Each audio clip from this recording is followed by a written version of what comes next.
Hey there everybody, this is Caitlin here and welcome to the latest Legacy Lost spoiler articles. Today actually the article went out pretty early, as far as I can remember, because I was half asleep at the time.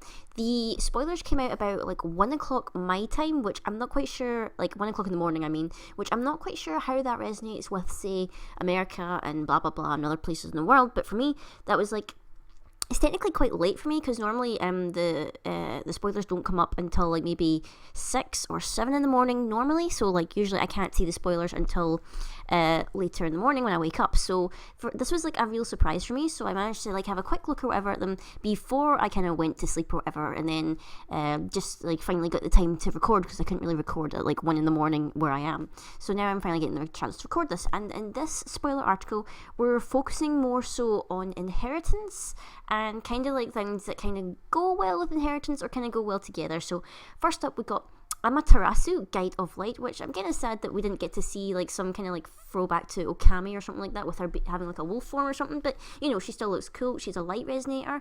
She costs 3, 2 light and 1 void. She is 800 for attack and defense, and she is pretty cool. Whenever this card deals damage you gain that much life, so she'd be pretty cool with the battle for Ataratica. Faria should be pretty good with that. She also has an ability where you can pay 2 light and rest 2 recovered resonators you control. You can put this card from your graveyard into your field rested. Play this ability only if this card is in your graveyard. So basically you can recycle it without having to worry about like playing in a separate card or whatever to bring it back. So for the cost of say 2 light and resting 2 resonators, very easily you can get it back into your field or whatever, even if it's rested. And it comes with inheritance. It costs pretty much the same as the cost of the resonator, which is 2 light and 1 void. A target J/resonator gains plus 800 until end of turn, which is quite a nice little buff considering that you're still like tossing it off into the graveyard. And if my thing actually wants to go to the next card, we can look at the next one. It is Amaterasu's Foresight, and this like card art looks really cool. Like I'm not quite sure because it says down here, 1 look from her and even a mad beast would halt in its tracks, and this up here kind of looks like some kind of like wolf / crocodile. Maybe it's a chimera actually. It could possibly be a chimera for all we know. It's a quick cast chant, 1 light and 1 void, and prevent all damage that would be dealt by J/resonators this turn. So basically it's a way for you to stall for a turn. If you know that your opponent is going to swing in with basically all their stuff to try and kill you, you can like cast this, at least you know, save yourself 1 turn or whatever. Basically pretty simple stuff.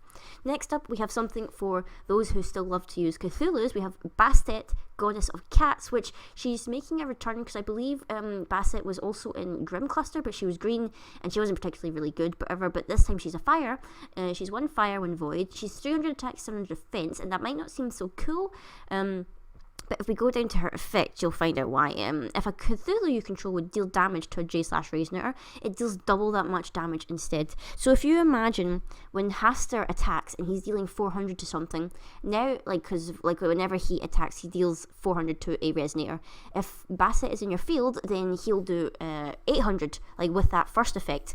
And then even if you think about, if you're flipping Lunya into the Neuralitep, when she enters she deals 800, you're dealing 1600 now, which is pretty insane. And she comes with a cool inheritance, which is basically the same as our cost, which is 1 fire, 1 void. Put 5 limit counters on target Cthulhu / J/resonator with limit.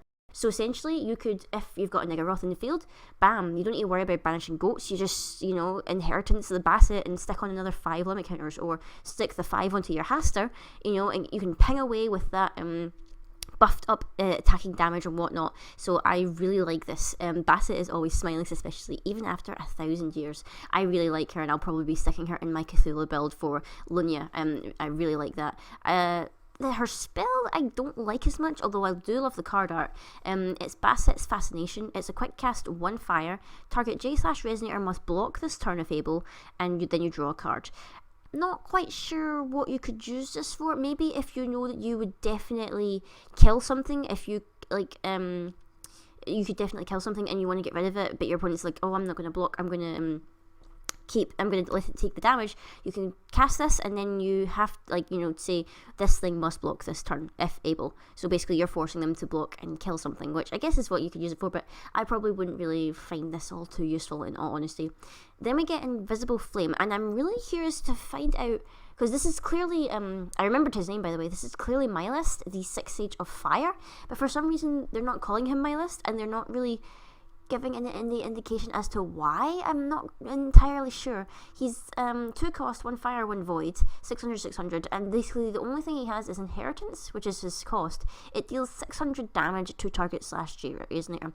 So basically, as far as I can remember, it's the same as the spell Bombardment, except you can also play it as a Resonator, which I suppose if you wanted to run 4 of these and 4 bombardments, you'd have at least 8 chances of bombardment, which is kind of cool, I guess. But Lightning Strike is the pretty much go-to spell for that anyway. But it's kind of weird how they haven't said anything, because he looks pretty much similar to the same that he looked last time or whatever, except now they're calling him Magic Life Form. So I wonder if there's going to be, because previously we had a green Resonator that was called a Magic Life Form, so I wonder if we're going to get any support, I guess, for Magic Life Form, although it just seems like a niche Resonator type, so I don't think we're going to get anything. And then the last card we've got is Luan, Auspicious Beast.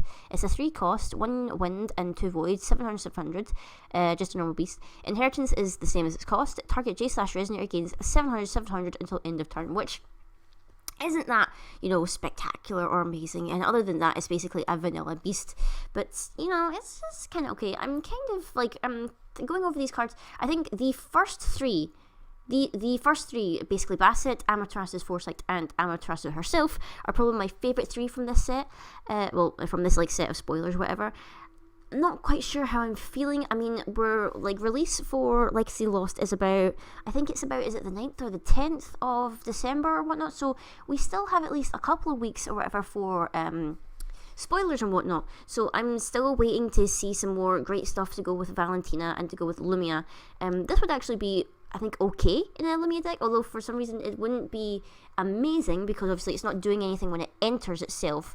But I think this, Amaterasu herself would be pretty cool for the Battle for Attica Faria, like I said before. But anyway, guys, that's what I think of these spoilers that we just saw here. Let me know in the comments down below what you thought of these spoilers, and I'll see you guys next time.